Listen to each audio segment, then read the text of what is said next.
উহুদের ময়দান, নবীজি আহত হয়ে গেছেন। নবীজির রক্ত মোবারক, খুন মোবারক উহুদ পাহাড়ের ডালা বেয়ে বেয়ে নিচের দিকে আসতেছে। কিছু সাহাবী এসে দেখে তারা এগুলো নিয়ে জিভে লাগিয়ে খেয়ে ফেলতেছেন। নবীজির রক্ত মোবারক, খুন মোবারক। নবী একজনকে দেখে বললেন, এই ওকে আমার রক্তগুলো এভাবে খেয়ে ফেললো? কিলা ফলান এবনে ফলান, আপনার সাহাবী অমুকের ছেলে তমুক, ফলান এবনে। নোয়াখালীতে একটা কথা আছে না, হল না তল না, হল না, ফলান এবনে হলনার হলা তল না। এবার ওটা বুঝেছেন। নবীর চোখ দিয়ে পানি গড়িয়ে পড়তেছে, আমার রক্ত এইভাবে খেয়ে ফেলেছ, আল্লাহ পাক জাহান্নামের আগুন তোমার জন্য হারাম করে দিয়েছে। শ্রদ্ধা, ভক্তি, এটাকে লালন করে ধারণ করে নবীজির এই প্রবাহিত খুন তিনি খেয়ে ফেলেছেন। একদল সাহাবা নবীজিকে ঘিরে আসেন। উহুদের মাঠের বিপর্যয় আপনারা জানেন। বদর একভাবে গেল, উহুদ আরেকভাবে আসলো। প্রথম পর্যায়ে তো মুসলমানরা বিজয়ী হয়েছিলেন, এটা আপনারা জানেন। ইবলিস তো মরে নাই, টায়ার্ড হয় নাই, রিটায়ারও সে তার কাজ সৃষ্টির শুরুর দিন থেকেই করে যাচ্ছে। এখন চতুর্দিক থেকে নবীকে লক্ষ্য করে পাথর আসতেছে, তীর তলোয়ার নেজা বল্লম আসতেছে বৃষ্টির মতো। সাইয়েদেনা বিলাল রাদিয়াল্লাহু তাআলা আনহু তিনি নবীজির সিনা মোবারকের সাথে নিজের সিনা মোবারক লাগাইলেন, লাগিয়ে নবীকে জড়িয়ে ধরলেন। আরেক সাহাবী পিছন থেকে নবীজির পিঠের সাথে বুক লাগিয়ে এইভাবে জড়িয়ে ধরলেন। আরেকজন এই দিক থেকে, আরেকজন এই দিক থেকে। তীরের মতো আক্রমণ আসতেছে। বেলাল রাদিয়াল্লাহু তাআলা আনহুর শরীরে সেই দিন ৮০টার বেশি তীর তলোয়ার নেজা বল্লমের আঘাত লেগেছে। যত পশম তত জখম। বেলাল যখন এইভাবে একটু নড়াচড়া করছিলেন, নবীজির নজর পড়ল।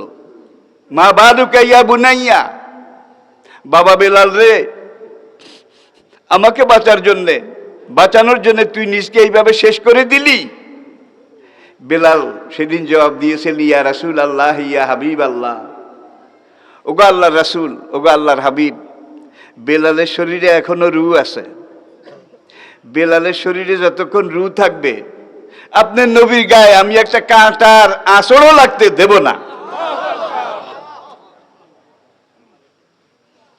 পাহাড়ের পিছন থেকে আবু জেহেলরা চ্যালেঞ্জ ছুটতেছে, আইনা মুহাম্মদ, মুহাম্মদ কোথায়? আইনা আবু বকর, আবু বকর কোথায়? আইনা ওমর, আইনা ওসমান, ওমর ওসমান কোথায়? নবী আঙ্গুল দিয়ে ইশারা করলেন, উস্কুতু, সাইলেন্ট প্লিজ, সাইলেন্ট, তোমরা চুপ থাকো, কেউ জবাব দিও না। ওরা কতক্ষণ ডেকে ডেকে যখন দেখলো সাহাবাদের পক্ষ থেকে কোনো রিপ্লাই নাই, তখন ওরা বলল, কুল্লুহুম কাদ কোতেলা, মুহাম্মদ সহ তার সঙ্গী সাথী দেখা যায় একটাও জীবিত নাই, সব আমরা শেষ করে ফেলেছি। এমন সময় এই ভিড়ের ভিতর থেকে নবীকে এতক্ষণ মানব ঢাল হিসাবে যারা রক্ষা করেছিলেন, তাদের থেকে এক সাহাবা, তিনি একটা তলোয়ার নিয়ে উহুদ পাহাড়ের ডালা বেয়ে বেয়ে উপরের দিকে উঠছেন। নবীজির নজর পড়ল। নবীজি বললেন যে, পাহাড়ের পিছনে তো ওরা শত্রুরা, এই কে, সে কোন দিকে যায়? তখন সাহাবায়ে কেরাম তাকে দেখে বললেন, ইয়া রাসূল আল্লাহ, হাজা আনাস ইবনে নদর, আনাস ইবনে নদর, আপনার আরেকজন সাহাবী, নাম তার আনাস ইবনে নদর। সে ওদের চ্যালেঞ্জের জবাব একা দিয়েছে, একা, যে কেউ মরে নাই, সবাই আছে, আমিও আছি, আমি একাই তোদের মোকাবিলা করব। উপরে পাহাড়ের টিলার উপর থেকে একটা বল্লম এইভাবে ওরা নিক্ষেপ করলো, সাঁ করে এসে আনাস ইবনে নদর রাদিয়াল্লাহু তাআলা আনহুর ডান পাজরের এখান দিয়ে ঢুকে কলিজা, গুর্দা, কিডনি এগুলা এফোড় এফোড় ছিদ্র করে এখান দিয়ে বের হয়ে গেল। আনাস ইবনে নদর হাসে আর বলে, ফুজতু বিরাব্বিল কাবা, কাবার রবের কসম আমি কামিয়াব হয়ে গেছি। কাবার মালিকের কসম, ফুজতু, আমি কামিয়াব হয়ে গেছি। বিরাব্বিল কাবা, কাবার রবের কসম। সাহাবায়ে কেরাম এইভাবে হাসতে হাসতে জীবন দিয়েছেন। কার জন্যে? আল্লাহর জন্য, আল্লাহ রাসূলের জন্য, আল্লাহ দ্বীনের জন্য, নাকি অন্য কিছু? দেখেন মৌতা, একই ঘোড়ার পিঠ থেকে একে একে তিনজন সেনাপতি পড়ে গেলেন। ঘটনা আপনারা জানেন, উলামায়ে কেরাম বুঝে গেছেন। একই ঘোড়ার পিঠে প্রথম সেনাপতি যায়েদ ইবনে হারেসা, তিনি শহীদ হয়ে গেলেন। তারপরে আব্দুল্লাহ ইবনে রাওয়াহা, তিনি শহীদ হয়ে গেলেন।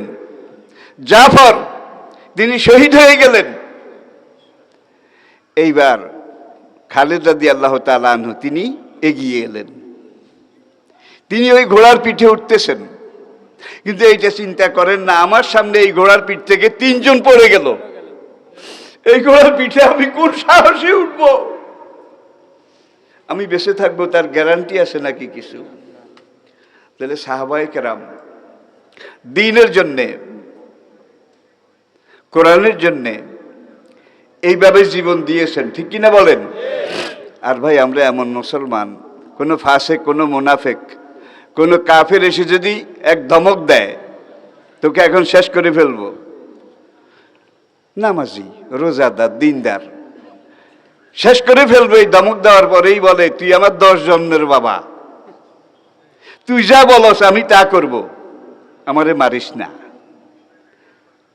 আজকাল আমরা কিন্তু অনেক এই টাইপের হয়ে গেছি, ঠিক কিনা বলেন? আলহামদুলিল্লাহ। সেই বদর উহুদে যাবেন কেন? আজকের হামাসের দিকে তাকান, ফিলিস্তিনের দিকে তাকান, ইসরায়েলের তুলনায় তারা পিঁপড়াও না, তারা পিঁপড়াও না।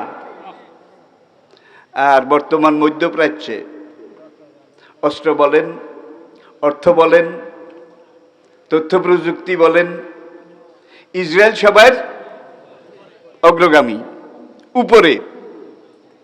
আর হেজবুল্লাহ বলেন, হামাস বলেন, তাদের কিচ্ছু নাই। তাদের ঘরের জায়গাটা পর্যন্ত জোর করে ওরা দখল করে নিয়ে গেছে। নিজের জায়গায় তারা এখন রিফিউজি, তারা শরণার্থী। ইজা ইয়াসাল ইনসানু তালা লিসানুহু, আরবি একটা বিখ্যাত প্রবাদ। মানুষ যখন নিরাশ হয়ে যায়, তখন সে ভয় ডর হারিয়ে ফেলে। তালা লিসানুহু, তখন তার জিহ্বাটা লম্বা হয়ে যায়। হামাস, তারা ৭৫ বছর মার খেয়েছে, সেখানে শহীদের সংখ্যা এটার গণনা করে শেষ করা যাবে না। এখন তারা যখন দেখলো মোকাবিলা করলেও মারবে, না করলেও মারবে, মারবেই যখন মরেই যাব, মারার আগে। আমি রায়পুর আলিয়া মাদ্রাসায় কামেলে পড়ি, ছাত্র সংসদের ভিপি, আমি ছাত্র সংসদের নির্বাচিত ভিপি। বৃহস্পতিবারে বাড়িতে আসি জাগির বাড়ি থেকে, মীরগঞ্জ বাজার, না চিনলেও কেউ কেউ শুনছেন। সাইকেলে আমি আমার গ্রামের দিকে আসতেছি, তখন 2 জন লোক রাস্তায় দাঁড়িয়ে আছে, ম্যান অফ কার্টেসি, ভদ্র নম্র পোশাকে আশাকে, সুরতে সিরতে, ইশারা করলো, আমি নামলাম। তখন এক ভাই বললেন যে আপনি একটু কষ্ট দেব, বেয়াদবি নিয়েন না, আমাদের আব্বা মুরমুর্ষ। তো আব্বা আমাদেরকে নসিহত করেছেন যে মাওলানা লুৎফর রহমান তো এখান দিয়ে আসা যাওয়া করে, এই বুড়া কিন্তু এই রাস্তায় এসে দাঁড়িয়ে থাকতো, আমি কখন আসি আল্লাহ। তাকে এনে সুযোগ হলে আমার একটু তওবা করাইস। তখন আবদার করেছে, যাওয়াই লাগে, গেলাম। এখন এক ছেলে বলে, বাবা মাওলানা লুৎফর রহমান তাকে নিয়ে এসেছি, আপনাকে একটু তওবা করাবো। বুড়ায় কয়, বাবা তওবা আজগা থাক, একটু ভালো লাগে, বাচ্চুমলাই লাগে, তওবা আজগা থাক। আমি কি বুঝাতে পেরেছি? তাইলে আমরা তওবা করি এমন সময় যে সময় আর কিছু থাকে না, সব কলকবজা মেশিনারি নেগেটিভ হয়ে যায়, অকেজো হয়ে যায়, এই সময় তওবা করায়, ঠিক কিনা বলেন? হুজুরে বলে যে আমনে কন তওবা কিয়া মাইনে সব্বুরি বাতু সে সব্বুরি কামু সে। তখন আল্লাহ কয়, আমি আল্লাহর সাথে মস্কারি করিস? যতদিন গুনাহ করার হ্যান্ডম আসিল কি, ততদিন যদি তওবা করতিস আমি টেনে তোকে কোলে নিতাম। এখন তো তোর কল কবজা মেশিনারি এগুলা সব ইনভ্যালিড হয়ে গেছে, এখন তো তোর গুনাহ করার কোনো ক্ষমতা নাই। এখন তুই তওবা করলে যেই, না করলে। নবীজির কোনো গুনাহ ছিল? নাউজুবিল্লাহ, ছিল না। কমপক্ষে প্রত্যেক দিন 70 বার নবীজি তওবা করতেন। আম্মা জান আয়েশা রাদিয়াল্লাহু তাআলা আনহা, তিনি একদিন আরজ করলেন, ইয়া রাসূলুল্লাহ, আপনি রাতের শেষাংশ পুরা সময়টা তাহাজ্জুদ পড়েন, তেলাওয়াত করেন, রুকু সেজদা করেন, এরপরে দিস এনাফ, এগুলা যথেষ্ট।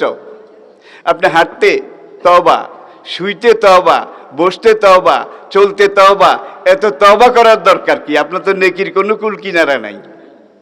নবীজি সেদিন বলেছিলেন, আওয়ালাম আকুনা আবদান শাকুরা, আমি কি আমার রবের একজন শুকরগুজার বান্দা হব না?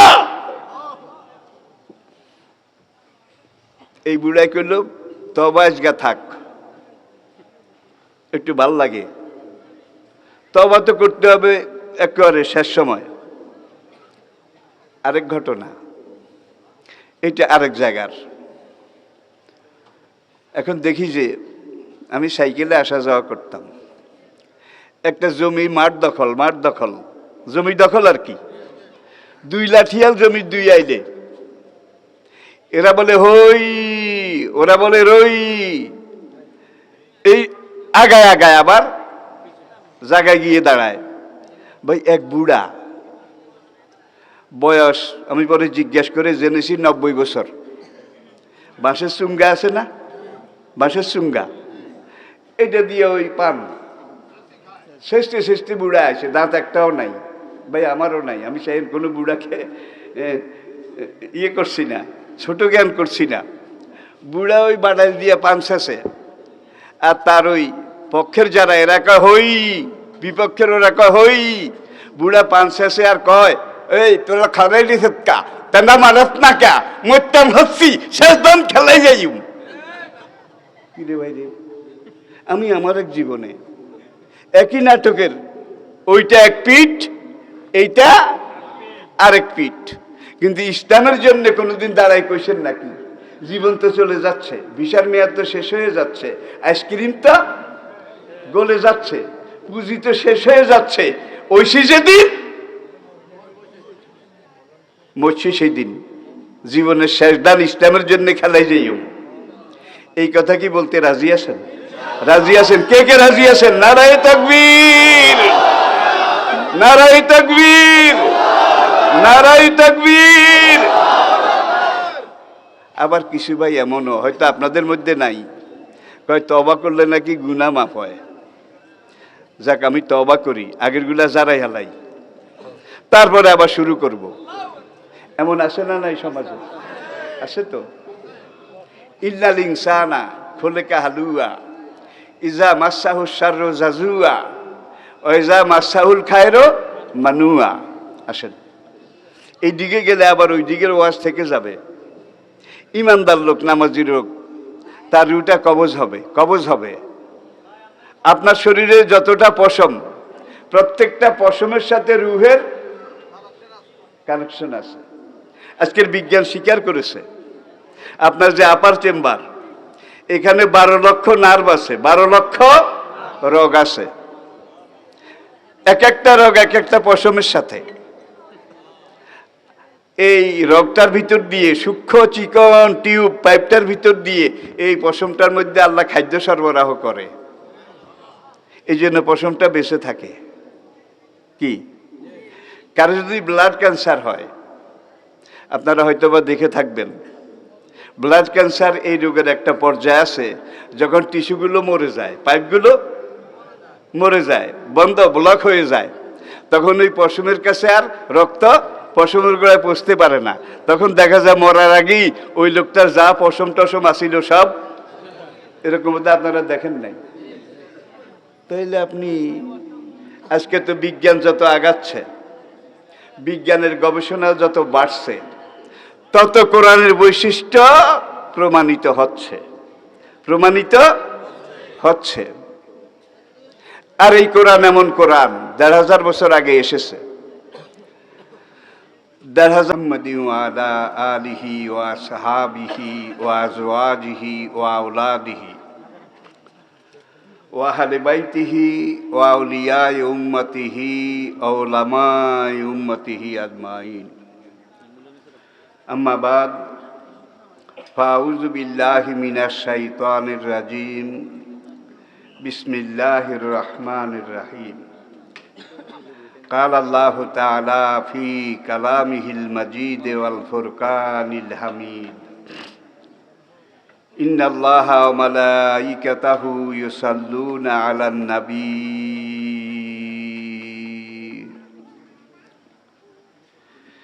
يا أيها الذين آمنوا صلوا عليه وسلموا تسليما اللهم صل على سيدنا ونبينا وشفيعنا ومولانا محمد صلى الله عليه وعلى آله وأصحابه وبارك وسلم فأعوذ بالله من الشيطان الرجيم بسم الله الرحمن الرحيم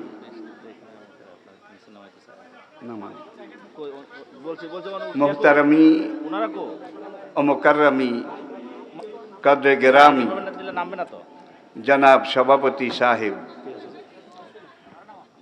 না আন্না গেরা কদর ওয়াজিবুল এহতেরাম হযরত নায়েবে রাসূল উলামায়ে কেরাম, ফুজালা ও মুরব্বিয়ান এজাম, উপস্থিত সকল স্তরের বয়সের পর্যায়ের দ্বীনের আশিকিন, আল্লাহ এবং আল্লাহর রাসূলের মুহিব্বিন, কালোজয়ী চিরন্তন পথের দিশা মহাগ্রন্থ কোরআনে হাকিমের সাথে মোতাল্লিকিন, আমার প্রাণপ্রিয় এলাকাবাসী ভাইয়েরা, মুহতারামা পর্দার আড়ালের মা ও বোনেরা, আসসালামু আলাইকুম ওয়া রাহমাতুল্লাহ। শুরুতে আমি বিশ্ব নিয়ন্তা, সর্বপ্রদাতা, আলিমুল গাইব, আলা কুল্লি শাইইন কাদির, ফাআলুল লিমা ইউরিদ, আন্নাল কুওয়াতা লিল্লাহি জামিয়া, লা তা'খুযুহু সিনাতুন ওয়ালা নাওম। হাজারো লাখ ও অনন্ত উজুদ কোটি শুকরগুজারি করছি সেই মহান রব্বুল আলামিনের, যে মহান রব, মহান মালিকের অনন্ত অফুরন্ত অবারিত অনাদি অশেষ দয়া রহমত মেহেরবানিকে পুঁজি করে সম্বল করে উসিলা এবং উপলক্ষ করে আজকে আমরা আপনাদের এই এলাকাবাসীর, এলাকার নিবেদিত প্রাণ কিছু বীর পুরুষ, সিংহ পুরুষ, ইসলামের মুজাহিদ, তাদের বিন্দু বিন্দু ঘাম, ফোঁটা ফোঁটা রক্তের বিনিময়ে তিল তিল করে গড়ে তোলা এলাকার একটা দ্বীনের বাগান, দ্বীনি মাদ্রাসা, আনন্দীপুর তালিমুল কোরআন নুরানি মাদ্রাসার সাহসী উদ্যোগ। দল মত নির্বিশেষে আপনাদের সকলের, এলাকাবাসীর প্রাণঢালা, অকৃপণ, হৃদয় নিংড়ানো সহযোগিতায় আয়োজিত আজকের এই বাৎসরিক তাফসিরুল কোরআন মাহফিলের শেষ অধিবেশনে আমি আপনাদেরকে আহলান ও সাহালান, খোশ আমোদেদ এবং মোবারকবাদ জানাই। তারই সঙ্গে সঙ্গে যে মহান রব্বুল আলামিন এ মোক্ষম সুযোগ, তৌফিক, সৌভাগ্য আমাদেরকে দান করেছেন, যিনি মেহেরবানি করে আমাদেরকে কথা বলা শিখিয়েছেন, খালাকাল ইনসান আল্লাহ মাহুল, কে শিখিয়েছেন? আল্লাহ। এই পবিত্র দ্বীনি জলসায় তালিমুল কোরআন, কোরআন শিক্ষা, প্রশিক্ষণ, তেলাওয়াত, কোরআন পড়া, কোরআন বুঝা, কোরআন অনুযায়ী ব্যক্তি, পরিবার, দেশ, সমাজ, এটাকে আগামী দিনে বিনির্মাণের যেই মহান পরিকল্পনা, এই মাদ্রাসার বাৎসরিক মাহফিলের শেষ অধিবেশনে এ পর্যায়ে আমরা সবাই মিলে আসুন একবার আল্লাহ পাকের শুকরিয়া আদায় করি, শুকরগুজার করি। রাজি আছেন? তাহলে সকল প্রকার জড়তা, দুর্বলতা, সংকীর্ণতা, আবিলতা, হীনমন্যতা ঝেড়ে ফেলে সবাই ইমানের বলে বলিয়ান হয়ে জজবা, ইশক এবং মহব্বতের আমেজ মিশিয়ে সমস্বরে, বুলন্দ আওয়াজে আকাশ বাতাস মুখরিত করে, নিজকে উজাড় করে, বিলীন করে, বীর বিক্রমে, সিংহ গর্জনে, বজ্র বিষাণে ফেটে পড়ে উল্লাসের সাথে আওয়াজ তুলে সবাই একবার পড়ি আলহামদুলিল্লাহ। আল্লাহ পাকের শুকরিয়া আদায় করা দরকার, না করলে চলে না, চলবে না, চলছে না, চলতেও পারে না। কেননা যেই মুখটা থেকে এইমাত্র আমরা কালেমাতুশ শুকর আলহামদুলিল্লাহ পড়েছি, এই মুখটা কার তৈরি? জিহ্বাটা কার বানানো? যেই পাও দুটো দিয়ে হেঁটে হেঁটে এই জলসা পর্যন্ত আমরা এসে উপনীত হয়েছি, সেই পাও দুইটা। তাহলে সব কিছুই তো তার দেওয়া।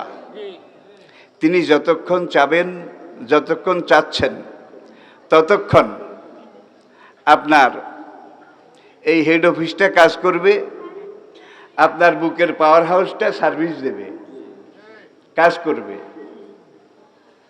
যতক্ষণ তার মর্জি, আপনার পাখা দুইটা চলবে, শাখা দুইটা চলবে, প্রত্যেকটা অঙ্গ প্রত্যঙ্গ আপনি যেভাবে যখন চাবেন সেইভাবে কাজ করবে। কিন্তু এগুলোর তো একটা লাইফ আছে, একটা সময় আছে। লেকুল্লে নাফসিন আজাল, এই লাইফটা, এই সময়টা, এই হায়াতটা যখন শেষ হয়ে যাবে, জীবন ঘড়ি, জীবন ঘড়ির কাঁটা ঘুরতে ঘুরতে ঘুরতে ঘুরতে যখন নির্ধারিত লাল জায়গায় পৌঁছে যাবে, সঙ্গে সঙ্গে মালিক, মালিকুল মউত আজরাইলকে নির্দেশ দেবেন, ইয়া মালিকাল মউত খুজ হাজার রাজুল, এই লোকটার ভিসার মেয়াদ শেষ হয়ে গেছে। এই মুহূর্তে তুমি তার রূহটা কবজ করে আমি আল্লাহ রাব্বুল আলামিনের দপ্তরে জমা দিয়ে দাও। এমন নির্দেশ আল্লাহ পাকের আছে নাকি নাই? আছে। তাহলে আমরা যদি এখানে আল্লাহর পথে, আল্লাহর নির্দেশের পথে, কোরআনের পথে, দ্বীনের পথে, ন্যায়ের পথে, সত্যের পথে যদি আমাদের কলকবজা মেশিনগুলো চালাই, ব্যবহার করি, তাহলে আল্লাহ পাক বলেন আমার নূরের তৈরি ফেরেশতার চাইতেও আখেরাতে তোমার মর্যাদা, সম্মান আমি আল্লাহ বেশি বাড়িয়ে দেব। আর যদি আমার দেওয়া এই কলকবজা মেশিনারি এগুলোকে আমার নির্দেশ বাদ দিয়ে তাগুতের নির্দেশ, খোদাদ্রোহী শক্তির নির্দেশ, তোমার নফসে আম্মারা এটা নির্দেশ অনুযায়ী তুমি উল্টা সিধা পরিচালিত করো, তাহলে বোধহয় হায়াত আপনার জন্য বসে থাকবে।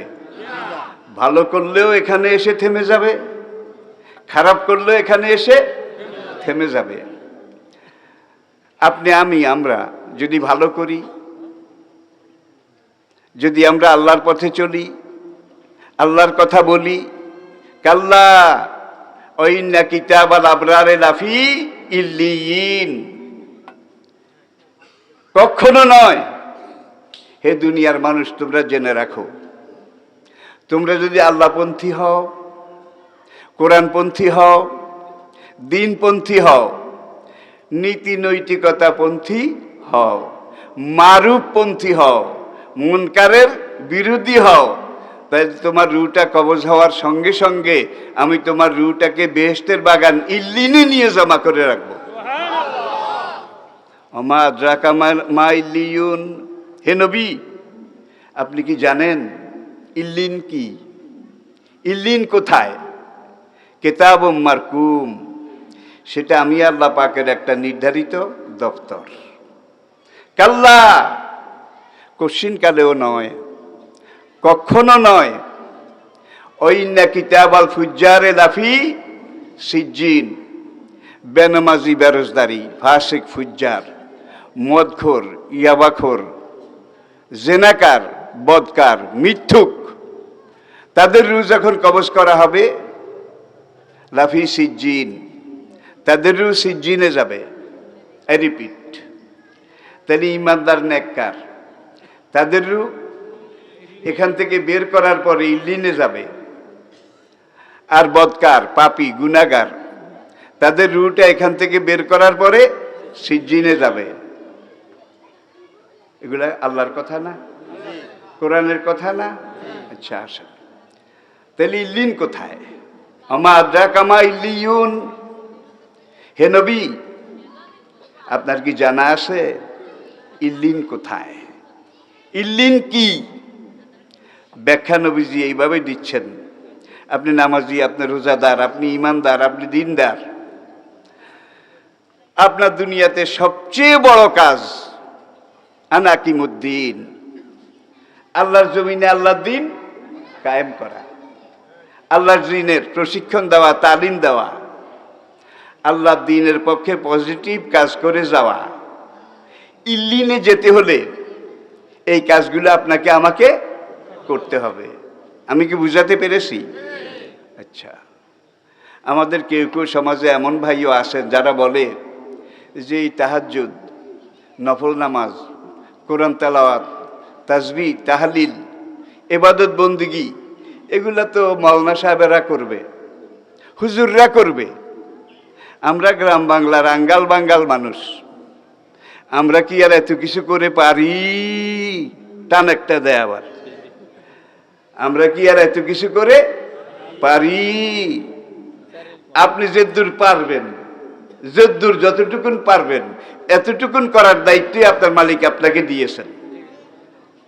বোঝার উপরে শাকেরাটি, আপনার সাধ্যের বাইরে, ক্ষমতার বাইরে কোনো কিছু করার জন্যে আল্লাহ বোধহয় আপনার উপরে চাপিয়ে দিয়েছেন। লা ইউকাল্লিফুল্লাহু নাফসান ইল্লা উসআহা, তুমি যে দূর পারবে আমি তোমার উপরে ঠিক এর দায়িত্বই দিয়েছি। দেখুন